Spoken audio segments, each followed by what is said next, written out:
Props and environmental factors in the OSCE. In the OSCE, it's very important that you deal proactively with the environment around you so that you can optimize the patient's well-being. It is highly likely that there will be props positioned in the patient's bay or environment that you will need to address effectively.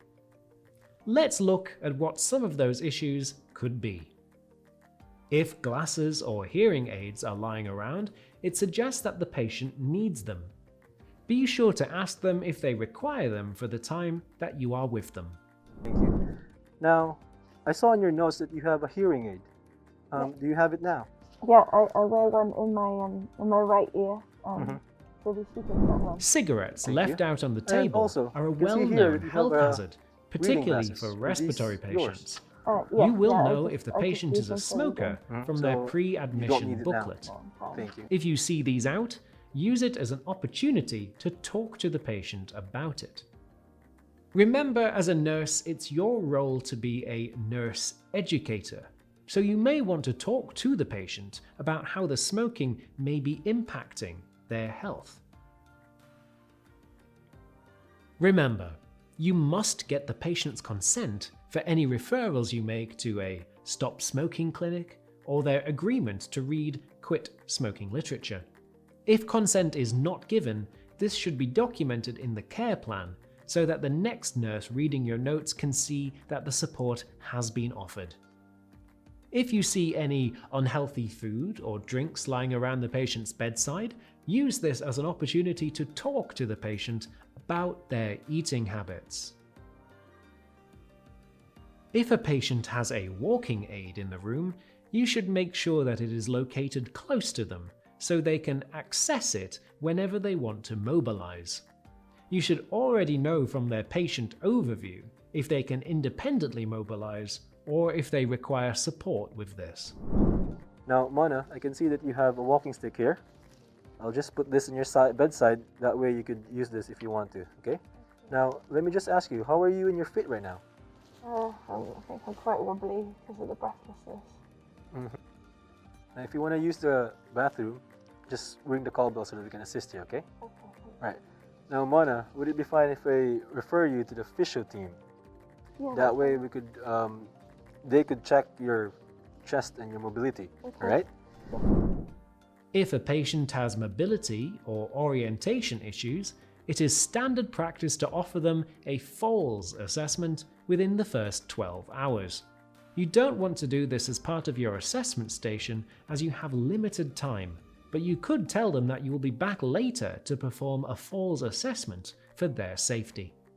You don't need to ask the patient's permission to do a falls assessment because it is a matter of patient safety. If you have identified mobility as an ADL that may be impacted by the patient's condition, you could also use this as an opportunity to ask for their consent for a referral to a physiotherapist. If there are any medicines left out next to the patient, these should be stored in the patient's locked bedside cabinet as per protocol. When the patient is in hospital, all medication consumed should be provided by the hospital to avoid overdoses and contraindications. A common OSCE trap is that there may be loose medication close to the patient which needs to be addressed. If you come across any loose medication, you must either discard it in the shops or lock it away in the patient's bedside cabinet. If you come across any medication, you should ask the patient if they have any other medication you need to be aware of. If the patient is nil by mouth, water or juice should be removed from their environment. However, if you are aware that the patient is dehydrated or the water jug is empty and they are not nil by mouth, you could offer to refill this for them, although this wouldn't be a priority activity. If you see any lighters and matches in the patient's environment, these should be removed immediately as they are a safety risk. You could also use this as an opportunity to advise the patient on how smoking can be bad for their health.